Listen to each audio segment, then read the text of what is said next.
So my name is Phil Weiser, and I have the pleasure of being the dean here at the University of Colorado Law School. There are few things that are more important than our development of ethical and creative problem-solving professionals.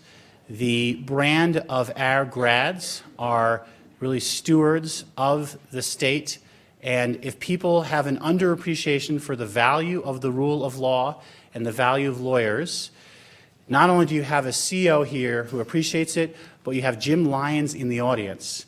And for those who need any ammunition when you get into the discussion about why we need lawyers in society, please see Jim afterwards in the reception.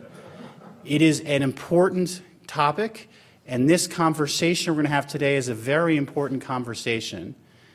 I want to offer a few thank yous and then turn the floor over to really the heart and soul of some of our initiatives here at Colorado Law. First, as you can see in your program, the Daniels Fund is underwriting Colorado Law's participation in a really exciting and collaborative initiative.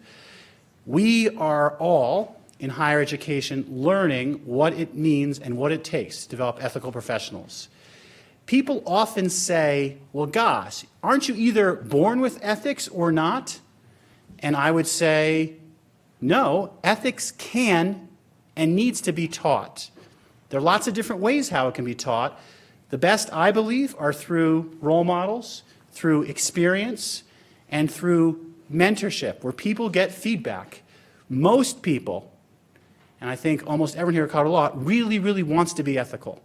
But that's only half the battle, because until you're put in situations and you're forced to think about, okay, what's the ethical thing to do, you haven't been tested. And if you're in a context or an industry or an organization that has any level of unprofessional, unethical conduct, you will be tested. Many of the students in this room will be tested. The judge who I clerked for gave me a wonderful blessing.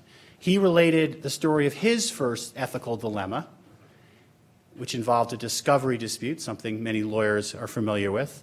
And he said he chose a certain path that he thought was the right one and ended up going to that firm's management committee because the client wasn't totally happy with the choice.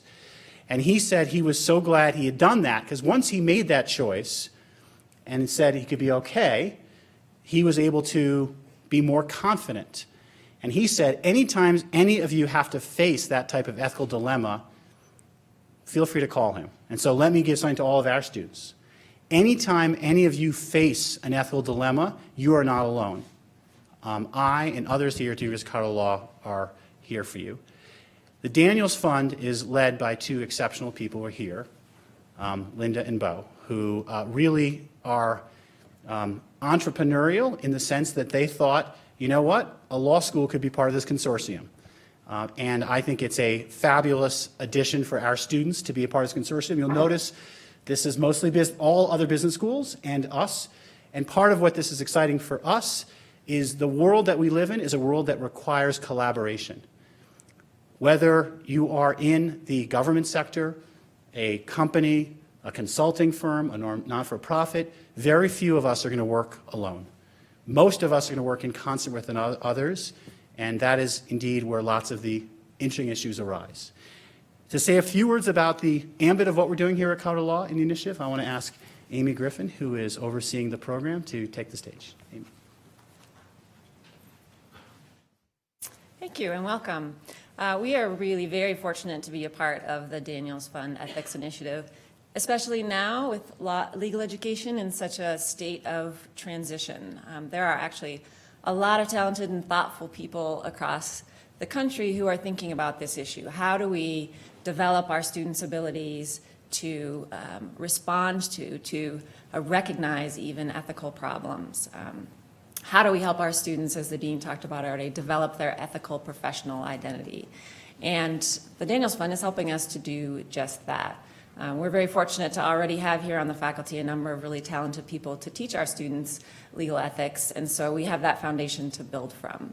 And we're building on that in really a number of different directions and trying to be experimental and try new things. I'll just highlight a few of the things that we're working on to give you a sense. With our curriculum, we are both expanding and experimenting with our traditional legal ethics course that every law student takes. So we have a number of faculty members who've innovated with that, like Professor Deb Cantrell, who tried teaching ethics in a really innovative and different, reflective, sort of interactive way. We also have brand new courses, a course taught by Professor Harry Surden on problem solving and decision making, courses in entrepreneurship taught by the dean and taught by Professor Bernthal. So lots of things happening in the curriculum, and we're looking to find more ways to incorporate ethics into already existing courses. On the extracurricular front, it's a long list of things. I'll just give you a few highlights.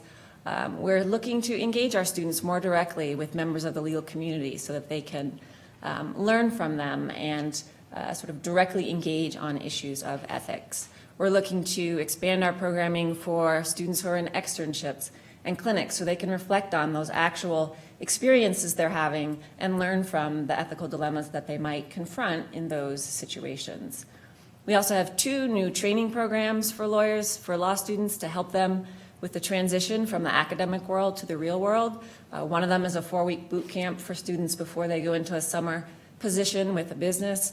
The other is a full-day workshop for first-year students that this year, for the first time, with the help of the Daniels Fund, we are making mandatory. So every single first-year student will go through this transition program to help them really directly confront ethical and professional issues before they head out to their first summer job. So that's just a few of the things to give you a sense of what we're working on, and I'll turn it back over to me. All right, so the way we're going to do this is I'll have John Ikard in a minute give you some context on First Bank as an organization. The topic is one he chose, which is leading an ethical organization in a sometimes unethical world. For those who followed the financial services industry around the Great Recession, you may have heard the famous phrase, and Eric Girding's here, so he'll help me with, I think it was the head of Citicorp who said, while the music's going, you have to stay on the dance floor. And the dance floor was making loans that you believed were not going to actually be able to be paid back, or getting mortgages that you thought were really suspect. There was a lot of pressure on a lot of businesses to do practices that, if you got someone to stop, reflect, and be honest, might have said, you know, maybe that wasn't such a good idea. First Bank, in an extraordinary testament to its culture, stayed on the path of banking, which is one of being a pillar of the community and an honorable profession. And we have Bill Johnson here, who's chair of the board. That history and the culture is going to be part of what we're going to hear about. Then I'm going to have a conversation, and it will be sort of fireside chat-like. Then I'm going to ask a few students to offer questions. So students, you are now warned. I don't need to tell a few of you in advance, but those who know me, you should know that you could be asked to ask a question. And I'm doing it because I know you have great questions and you might be too deferential to others. I'm also going to ask us to circulate these note cards that we'll have Julianne or someone else collect, so that if you have questions that you think, you can give them to me. I don't know if I have time for everyone's question, but I'll try to get them in. So with that, let me have John say a few words. He started after he graduated from CSU as a teller, has been with First Bank his entire career. He is now head of the, is it American Bankers Association? Mm-hmm. Which is the premier organization for community banks. First Bank has developed in this region and really has a stellar reputation for compliance, for caring about their customers. And we at Colorado Law feel a lot of personal affinity for those who know the name Ira Rothgerber. You know some of that. Ira was there at the founding. Ira named the Rothgerber competition, which we'll have next week, in honor of his dad, who was a judge. Ira also has been one of our best patrons and sort of real beloved figures. The firm that is still known as the Rothgerber firm is represented here tonight, and that's a firm that still does a lot of work with First Bank. So John is part of our family here, and we're thrilled to have you in our inaugural Daniels Fund Ethics Lecture. So John, I can give you the floor. Next. Well, thank you, Phil. Yeah, Ira Rothko actually started our bank back in 1963, so we have some pretty good genes going back to CU, going back 52 years or so. Whenever I'm at CU Law School, I always think of the story. My roommate at college at CSU was Bill Ritter. And I went into banking, and Bill came here to go to law school. And obviously after that, he became DA and he became the governor. About 2009, 10, when things really hit the fan in the banking world, it got pretty ugly for bankers. So I went to see Bill at the governor's office, and we were talking about something. And I said, hey, Bill, First Bank just got an Ethics and Business Award. He goes, they gave an ethics award to a bank? And I remember thinking, yeah, okay. And then we argued about who was lower on the public opinion poll, bankers or lawyers. And we argued about that for a while. We kind of decided that we're both about the same, but thank God for Congress. But I think the issue there is that, we go back, everybody talks about ethics, and I agree with Phil. I met a guy over the weekend. I told him I was going to be giving this ethics speech, and he said, why do you teach ethics? People don't know right and wrong. I always know right and wrong. I remember thinking, well, I said wow, you're pretty amazing, but I thought you're an idiot. Because nobody always knows right and wrong. I think people with the highest moral character, I think people with the best integrity are the ones that are constantly questioning their ethics. If you're not constantly questioning those situations, then you're not very introspective. So I would encourage you, if you have doubts and you're always questioning that, that's a good thing. If you're like the guy who always knows the right thing to do, those are the kind of guys you should stay away from. Our company was founded in 1963. We are Colorado-based. We are the second largest bank in Colorado. We're about $15 billion. And we're about the third largest privately held bank in the country. Now, every bank says they're unique. But I'm going to tell you why we really are unique. We have two things that make us very unique. We are basically employee-owned. Our officers, directors, employees, we're the ones that own the bank. So we're responsible for how that bank does. Plus, like Phil says, we're about 2,200 employees and about 350 officers. And every one of our officers, with the exception of maybe 2 or 3, starts as a trainee. I started as a trainee on the tower line. I've been there 34 years. The president's been there 33 years. He started as a trainee. These 4 officers over here, they all probably 5 to 25 years, trainees, all 5 of them. We only promote from within. So you develop this culture. And so you know exactly, the same kind of integrity and culture, and you sort of know who you are. And someone from Georgia said, wow, your system sounds like the banking version of the movie Deliverance, because we're all kind of inbred. I said, that's kind of true. I don't think that was a compliment. But what it was, basically, we're all kind of on the same page. And it starts with Ira Rothko, it starts with our board and Bill Johnson, and goes down from there. One other thing about First Bank is our performance. Banking, and we'll talk a little about banks in a little while, because people don't really know who banks are and what banks are not. That's probably good to differentiate. Back in 2007, 2008, when things really got nasty, banks really got in trouble. You heard of TARP. TARP was what they used to bail out banks. Well, we didn't take TARP in 2008, and we had record profits that year. Then things got really bad in 2009, and we had record profits again. And then 2010, it got really bad. We had record profits in 10. We had profits in 11, record profits in 12, record profits in 13 and 14. Every year, record profits. People say, well, what did you do? It's very simple. It's what we didn't do. We don't have a trading desk. We don't have derivatives. We don't have wealth management. We don't do subprime loans. We don't do subprime credit cards. We don't do any of that stuff. We just take deposits, we make loans, lots of mortgage loans to people that can repay loans, and we make lots of commercial real estate loans. And we're the biggest church lender in town. And we're the biggest lender to nonprofits, because that's where you find the best people. Well, very simple. People come to us and say, well, how'd you make a lot of money? And they look at it and go, well, that doesn't make any sense. It makes sense. And what we're trying to show as a company, and we've certainly stubbed our toe, but you can make a lot of money and be very successful and do it the right way. And I think that's where our legacy is. And even at the height of I remember back in about 2010, there were millions of foreclosures going on, millions. First Bank, we have about 30,000 real estate loans on our books. We had about 25 foreclosures. 25. Why is that? Because, number one, we make sure people can, when they take out their loan, we make sure they can pay it. Because we own the bank, and I want that person to pay it. I'm not going to sell that loan. And number two, when somebody gets into trouble, you don't just foreclose. You go talk to them and say, what's the problem? What's going on? If it's a legitimate reason, let's defer the payment. Or let's maybe do a deed in lieu. Give us the house, we'll pay you to move on. Or let's do something different. Let's restructure your loan. Because trust me, banks don't want your house back. We never make money on that deal. It's a big loser. I've heard people say, well, you just want my house back. I go, no, I don't want that house back. So the key is keep people in their house, keep the community together. Because once you start foreclosing on a neighborhood, the whole neighborhood goes to hell. So we had a handful of foreclosures. That's all we did. Because we made sure we're talking to that customer because, we all live here in Colorado. 99% of our assets are in Colorado. We're only as strong as this state is.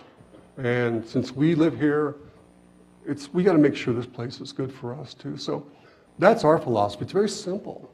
Very simple. It's not very dynamic. It's not very complicated. We make mistakes along the way, but we try to do the right thing. We try to do the right thing. We actually thought about doing subprime. I was looking at subprime in like '06, and it was so profitable. I thought, this is fantastic business. We got to do this. So I got everything together and saw the subprime, and we put a few rules in place, like you couldn't be a cadaver, you couldn't be. And we found out. I got the first report. We had done 2 loans, because we required the customer to be able to show they could repay the loan, and they didn't. Most people didn't do that. So we stopped doing that business. We did 2 subprime loans, because we couldn't get to that point where, even though we were selling the loans, we thought it was bad to tell our officers, hey, you know something? Let's do this. When you sell those loans to the government, they can be crap. But if you're going to keep it, it better be a good loan. What an awful message to send to your officers. What an awful way to train. We were talking about that during a training one time. They're all kind of sitting there going, ooh, I don't like that. I don't like that. But that's the kind of people we hire. They don't like that. So we did 2 loans, and one went bad, which is the normal default rate, 50%. But we didn't do the business because it just didn't work for us, didn't work with our culture. So I want to start on a personal note about leadership. And one phrase that some people use is authentic leadership, which means being who you are. And those who know John knows that. It's a real character trait. And being willing to acknowledge when you make mistakes. Could you start by talking a little bit about how you set that tone? Because a lot of unethical behavior happens when people don't want to acknowledge the mistakes. And it's become trite sometimes to say it's not the mistake, it's the cover-up that really gets people in trouble. Well, we all have big egos, and nobody ever likes to admit a mistake. So you better have some pretty good people around you that are willing to tell you, like, hey, that's really dumb. That's really stupid. I look at CEOs around the country, we meet quite a few, and I notice the ones that are the most arrogant, the ones that are most difficult, the ones that are off track, is there's nobody around to tell them they're doing the wrong thing. I surround myself with a couple officers that really will say, hey, John, that's not a very smart thing to do. My first reaction is really be mad, like, hey, don't tell me what to do. I'm the CEO. And then after a while on the way home, you thought, oh, okay, that's right. If one of them tells me it's wrong, I can argue, but if 2 of them, like, okay, because I respect these people. I respect these people. And I'll tell you, if you admit you're wrong, your estimation in their eyes shoots up. They admire you more if you admit you're wrong. We have this one thing that we've been doing, I know Brian's aware of it. It's this, and we'll get into all the details, but we're promoting people to EVP. It's this long process. And my first out of the box was a terrible program. It was awful. So I changed it, and it got to be worse. Then I changed it back. And finally I just stood in front of my president and said, hey guys, I really messed this up. I'm going to start all over. Let's just start from scratch. Because everybody knew you messed it up. It was a bad system. Brian's over smirking. It was bad, right, Brian? No. It was pretty bad. It was bad. But now it's good. Right, Brian? It's good? Good. That's good. So, but, it's interesting. When I see somebody admit a mistake, I have more respect for them. I think that in our organization, you can get away with admitting mistakes and be fine. I think one of my mentors years ago told me, they said, John, I would never fire you for not making a decision. I'm sorry, I would never fire you for making the wrong decision, but I will fire you for not making a decision. I thought that was really good advice. And so when people make a mistake, it's okay. But make sure You bring it up, let's talk about it. Don't hide it. You could get fired. You won't be fired for making a bad decision, but you could be fired for hiding it.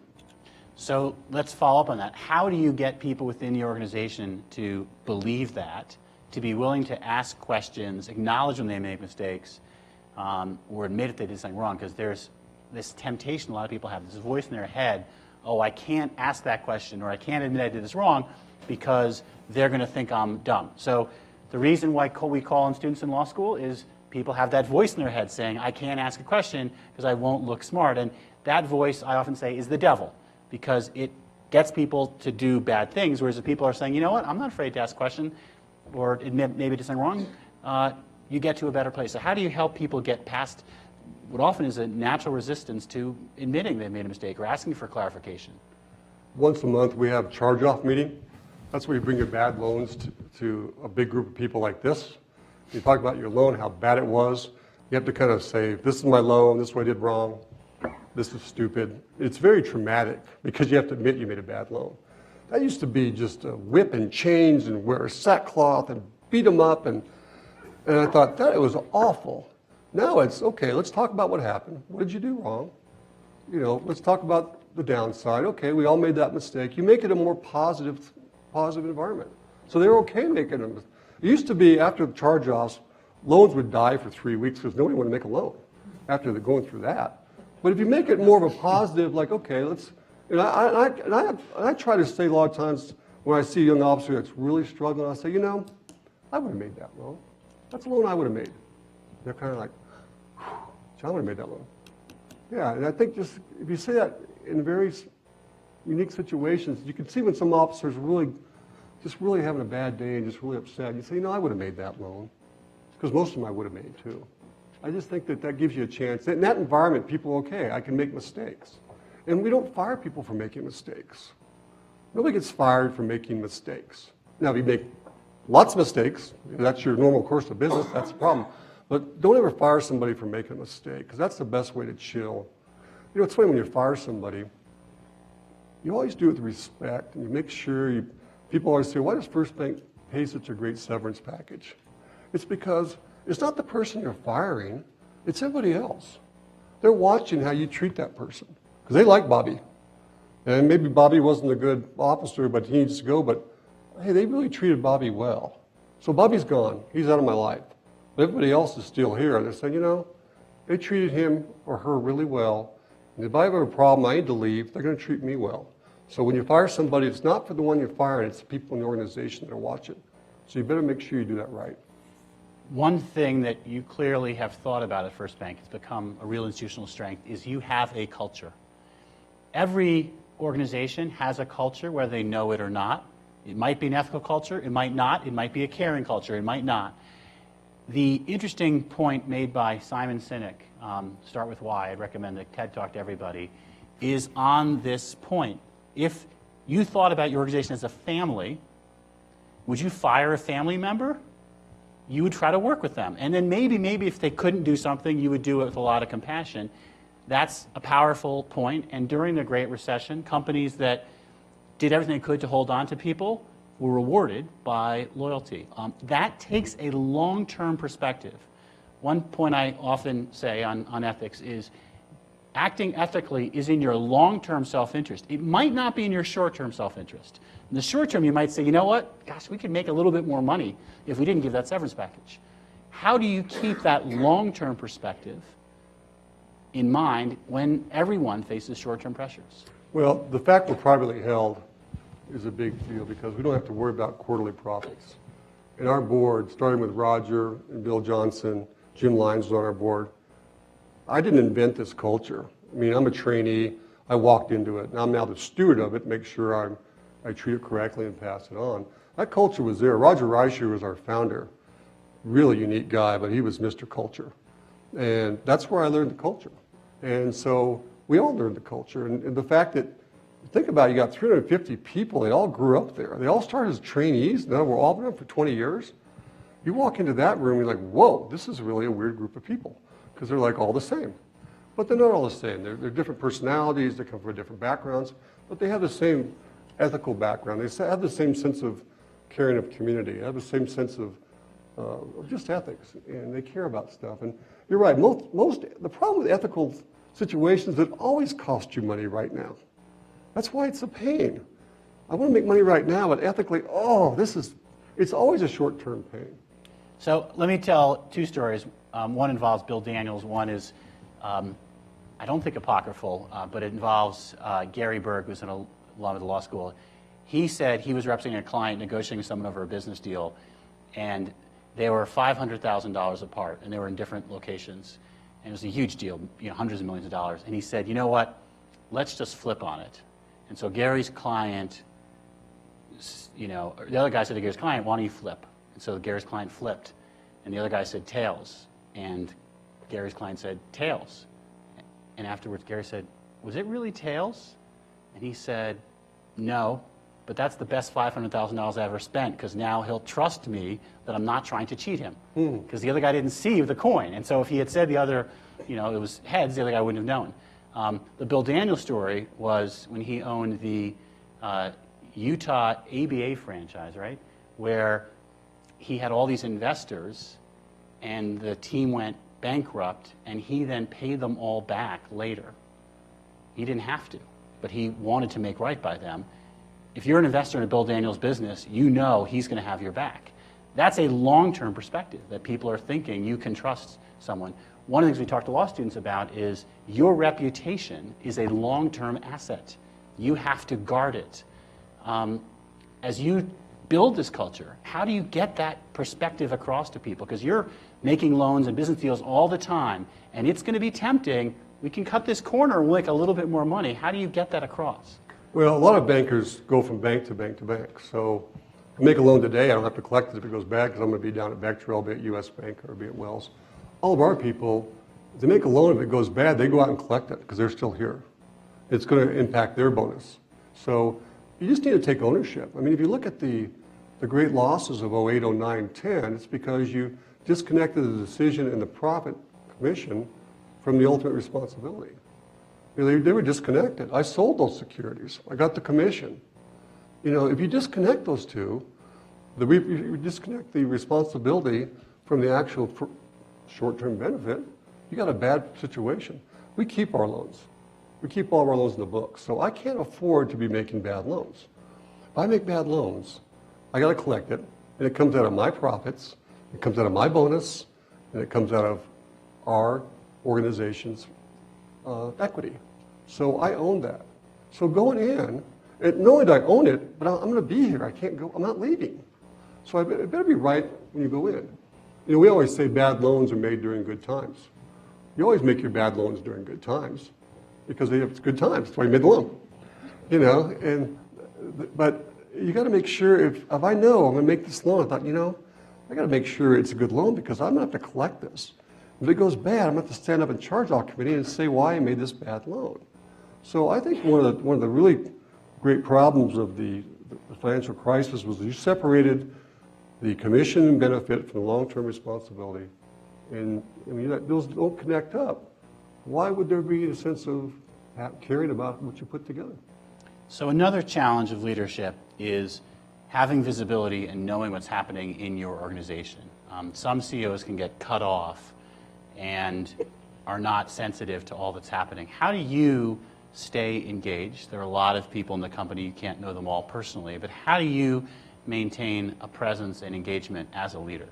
Yeah, our loan committee meets every Wednesday, and we'll probably have 40 to 50 officers there, and that's sort of the central point where you talk to people and you get to know them. That's one big camaraderie.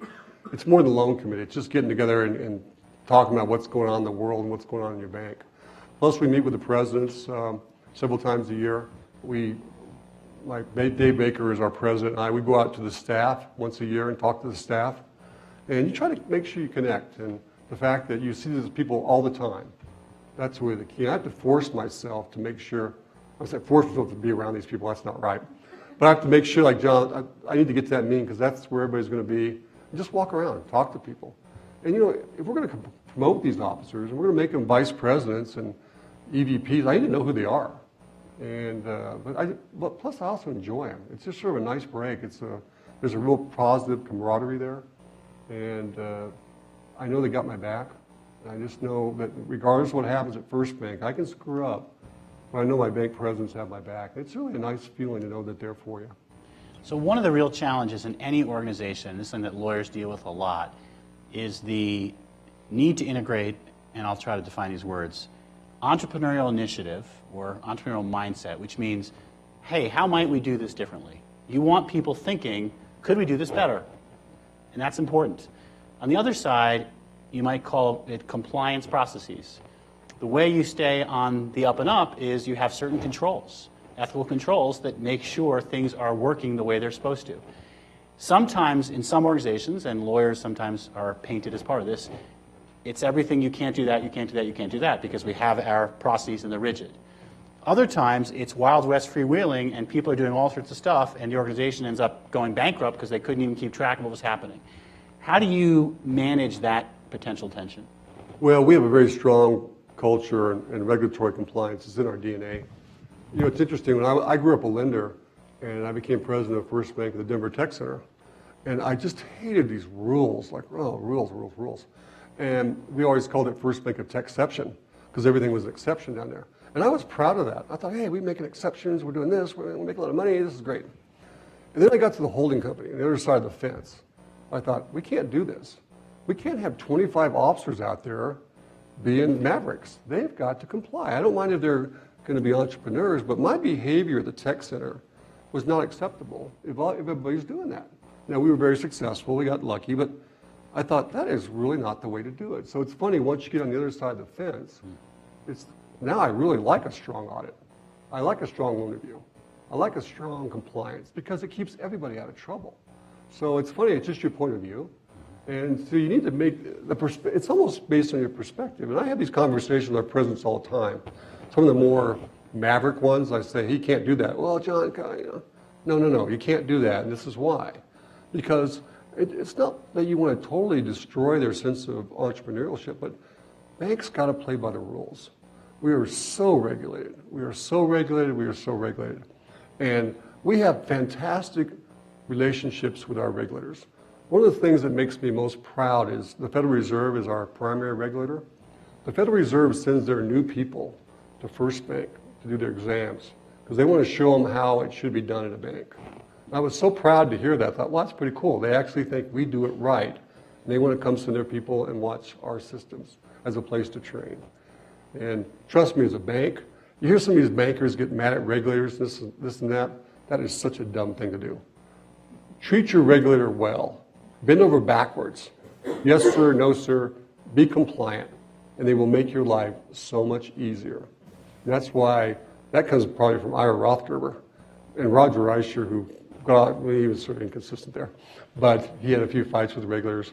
But he had people around him that kind of corralled him, including Bill. It's that, compliance and entrepreneurship. Yeah, Roger was a little bit more feisty. He was a little feisty. But luckily we had cooler heads around it. But there is a sense of people don't like to be told what to do. They don't like to follow rules. It's kind of, they don't like to be told they can't be creative. They don't like to be told I can't do that.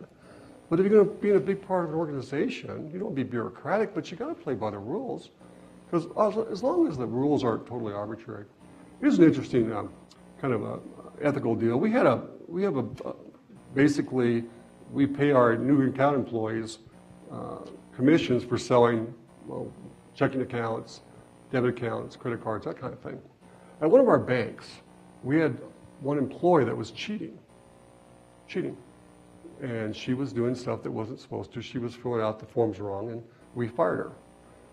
Well, later, we had a whole market that was cheating. The entire market was cheating. And someone said, we got to fire them. I said, no. If one person cheats, they're a cheater. The whole market cheats. Your program's bad. You got the wrong program. We hire good people. They're honest people, and they all feel they have to cheat. So let's step back. Like, our goals were too aggressive, because these were good people. We didn't hire cheats that are cheating. We hired good people that are cheating. So if a whole bank's cheating, then okay, let's figure out what the thing is. We changed it around. You don't fire them all. So I think you just got to be careful about being able to read when you see things like that seem unethical. Maybe it's because you created an unethical situation for them. So But it was interesting. I remember thinking, wait a minute, no, everybody's cheating? That's our problem. It was sort of a different way to look at it. Well, and that gets back to you're modeling the behavior. You're owning it yourself. You're not trying to put it off on someone else. In terms of challenges that are coming up, let me talk about two, and then I'll get some students asking questions and a few from the audience as well. First is social media and email to a lesser extent as a real game changer in how people communicate. And one issue we talked about before is the implications for privacy. There is a real need for privacy and discretion in banking, and social media, in some sense, is premised on nothing's private. How has that challenge manifested itself, and how have you dealt with it? Well, I'm just looking around a lot of the millennials here, and it's sort of I look at my four daughters, my three daughters and my son who's here. I won't point him out because he'll be mad. But there's not really a sense of privacy. There's no sense that they have confidentiality. I mean, I always made the joke that I noticed one kid, he would put his tax return on Facebook and then friend the IRS. That's his idea of privacy.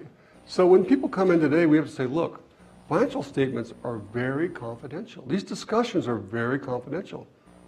They're like, well, what do you mean I can't tell my friends? No, you can't tell your friends. Can I do a Twitter? No, you can't tweet. Like, well, this guy's got a lot of money. I can't tweet that. No, you don't tweet that. And it's not that they're unethical. It's that they just don't come in with the idea like this is confidential. This is black and white. This isn't a gray area. This is black and white. You do not share this information with anybody. Don't share it with your family. So you have to kind of remind people that. I mean, my age, we were so thankful to have a job. Like, oh yeah, whatever you tell me, I'll do. But now it's like, hey, I've been here 6 months. Come on, the dress code's really kind of stifling me. I told you I didn't like it. I go, I know you did. Get back to work. But I do think you do have to kind of think about that. Millennials do. There is a different work-life balance that we have to be aware of. It's more important to people. We have found we've attracted a lot of people because they really like the fact we are their second largest philanthropic giver in the state of Colorado. Number two, not just banks, of anybody. Young people like that. They say, hey, we like the way you guys do that. That's pretty cool. We want to work for you because you're willing to do that. And we've used that as a sales technique. To me, when I was at the bank, it's like, well, I don't care what you give away. It's up to you. But now it's like, hey, that resonates with me. So the downside is you have to constantly remind young people that confidential. Don't tweet. Don't put on your Facebook, got a really bad experience with a customer today. You don't do that. We fire people for that. You just have to be confidential because that's what banks sell is confidence. So let me turn to our students, and this has affectionately been called the WISER rule, which is we first have the questions come from students. I'm not afraid to call on some, but if anyone is willing to ask a question. Yes. So my question relates to ethics, and specifically, I think a lot of what you said at least resonated with me, and it comes down to being part of a good ethical organization. That's the ideal. When you're in a situation, especially as a beginning lawyer, you're not always in a position to call the shots. And so you have to balance your own kind of ethical underpinnings with the deferential to the person that you're reporting to, their experience, their knowledge. Do you have any kind of tips or pointers for how to kind of navigate that gray area? Yeah, that's a tough one. I mean, I've had situations where I've had presidents do stuff I thought, that's not really ethical. And what do? Do you call him out on it? Do you call his boss? Or you just sort of live with it and kind of roll it through? One thing I have found, though, is that as I got more experience, some of the things I thought that were unethical were ethical. I just didn't understand the whole picture. Now, now I get why you were doing that, why you were enforcing that. But that's a tough one. You need to kind of decide whether this person you're working for they just skirt the edges or they just flat out a psychopath.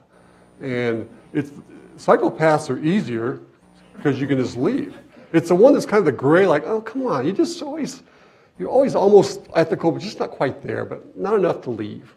That's a great question. I don't know. One thing I have found that we really encourage our organization is to find mentors throughout the organization. My mentor was not the president of my bank, it was somebody else. So I had a situation like that. I went and talked to this other senior officer. I said, hey, what do I do with this? And he was great in telling me, John, walked me through it. And I just need to tell somebody. I just need to tell somebody. So find a mentor, somebody more senior to you that you feel really good about.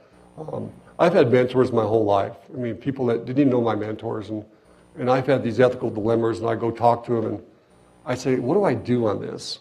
And I could not be where I am today without my mentors, because they're just critical. That's a really good question, because we all come up with that. What would you do? What did you do? I probably erred on the side of deferring to authority, and that's why it's kind of a question that lingers with me as to what is the appropriate path, because if you make the wrong decision and you piss off the person ahead of you, then you could really do some damage to your career. So it's a hard area to be in. Yeah, I mean, these people would say, you just quit. You just leave. I go, no, that's not the answer. You figure out, because you're going to go somewhere else, it's going to be even worse. You figure out some way to work around that, or figure out, because you're going to meet unethical people everywhere you go. You just have to manage that. And this whole thing, like, I'm quitting. No, you don't quit over every little thing. You figure out a way to make it work. So that's a really good question, though. So I'm going to ask Julianne to come pick up some of the cards if people fill them out, but I'd like to ask Brandon for a question. Okay. So you talked about, there was some mention of ethical identity, and also the culture was also a big topic that we talked about a lot. So how would you recommend to a young lawyer initiating a conversation on those things? Because my intuition is that sometimes there are issues that are ethical, but it's not always easy to bring those issues up. So maybe just that's Yeah, that's a tough one. Nobody likes to be sitting around and having some young person come in and start dropping ethical bombs on them. It's like, well, who the hell are you to come in here and tell me? Because there's no easy way to say it, is it? The fact you're bringing it up means you don't like our ethics. And that's a tough one. I mean, I think you have to kind of listen. And one thing I would recommend to all young officers is don't speak too quickly. I mean, you need to kind of absorb the culture for a while. I always find that my first reaction is sometimes wrong. I don't know the whole story, or I'll chastise somebody and I'll realize, well, no, that was the right thing to do. But if you really have a situation where you're really uncomfortable with, again, find somebody you can convey into. I mean, you don't want to, and do it in private. Don't embarrass anybody in a group. You might feel good for a few seconds, but then you're out the door. So, but I would kind of, unless it's black and white, but most times just take your time and step back. Most of my original judgments were wrong about people and ethics. Now I learned the whole story. Okay, now I get it. Now I know why you're doing it. So just be a little bit patient sometimes. Don't jump to the conclusion. So another student, I was going to call on him, and he gave a question rather than me read it. Edison? Oh, all right.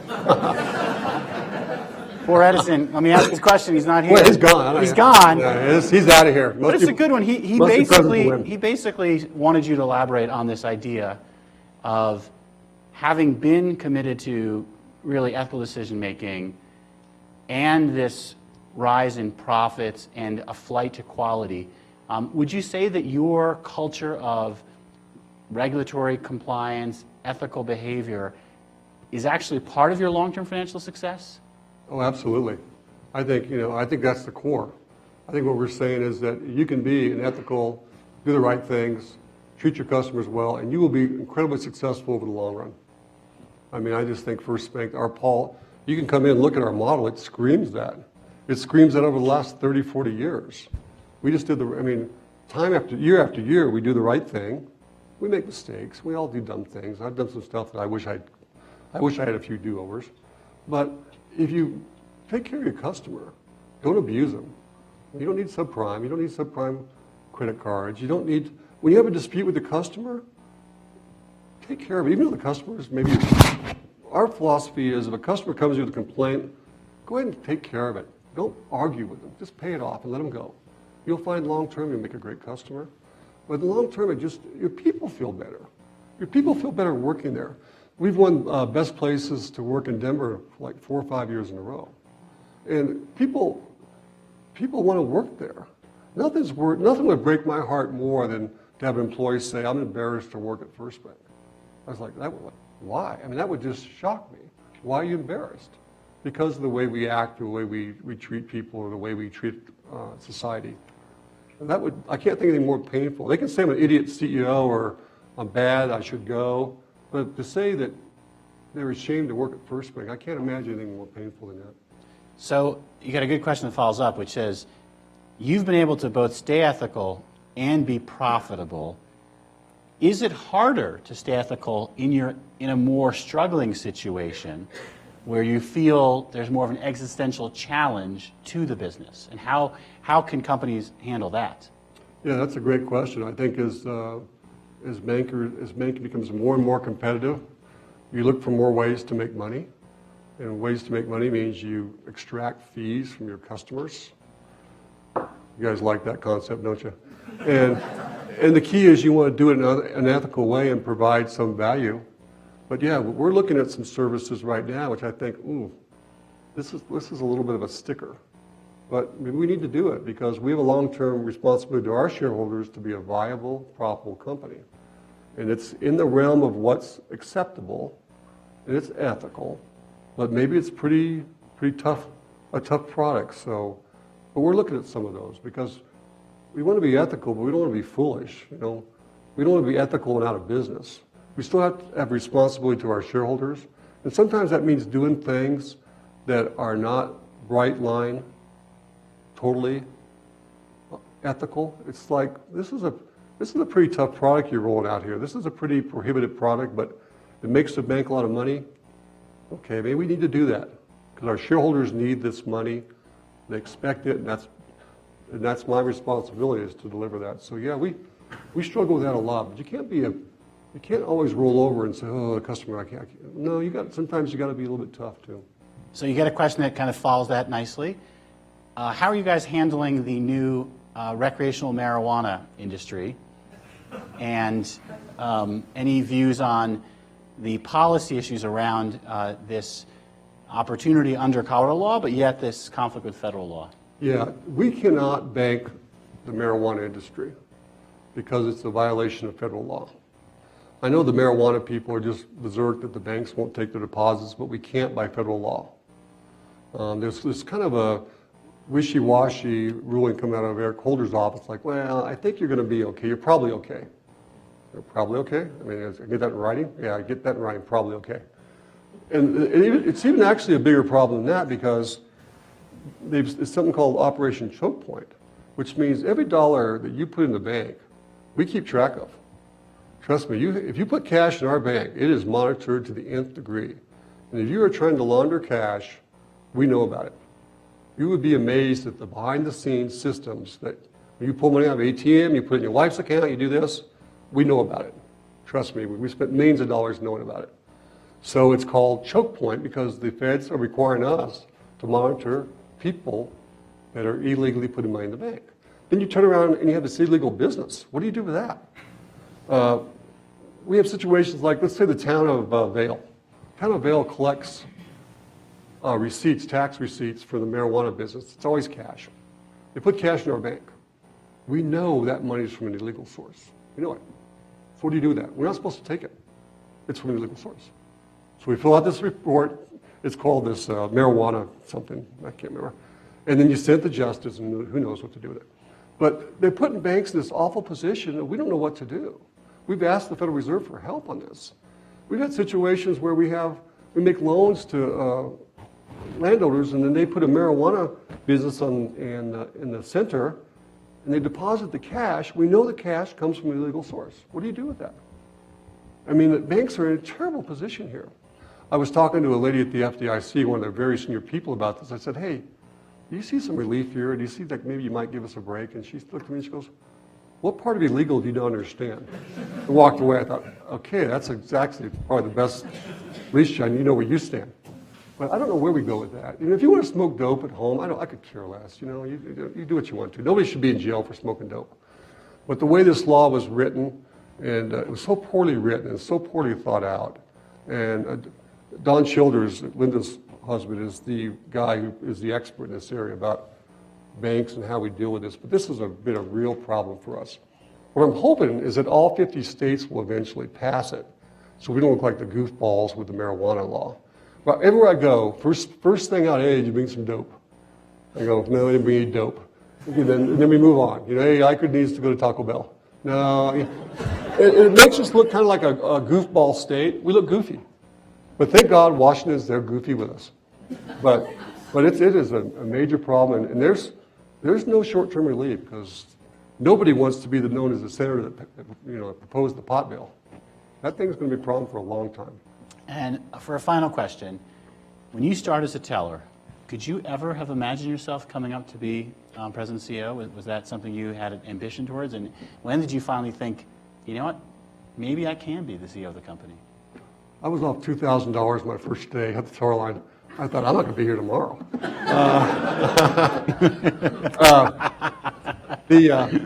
And I actually tell our young MTs this because I sit down and talk to them. I said, my first year at the bank, I didn't like it here. I didn't want to be a banker. I wanted to do something else. I didn't like it. Nobody appreciates me. I'm a star. Nobody knows it. This is just really funny. And you can see that everybody's in that room kind of. You just need to tell them it's okay not to like your job day one. I said, hang in there. Find some people you like.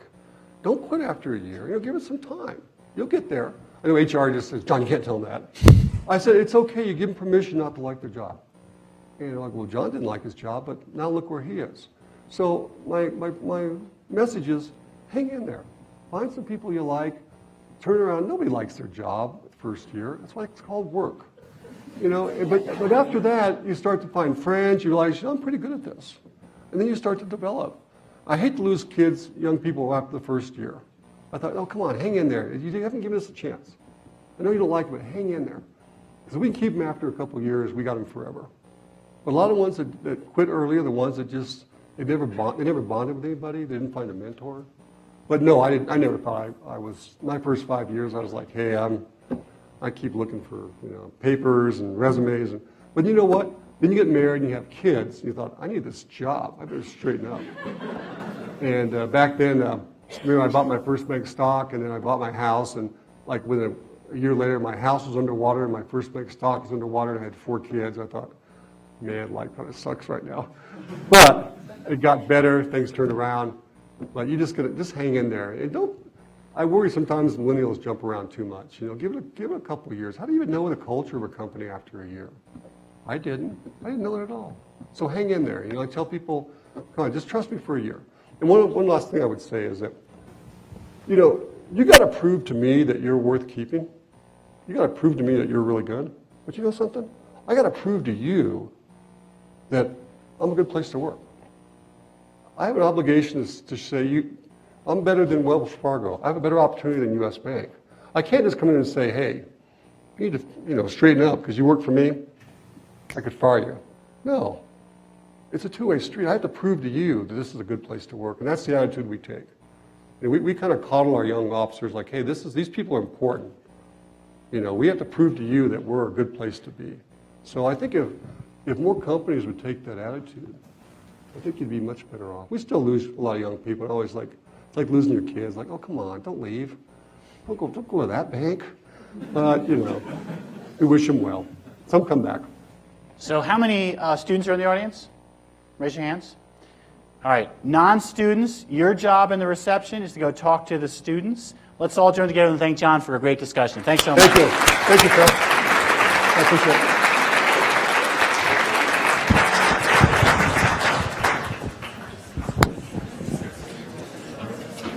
Thank you.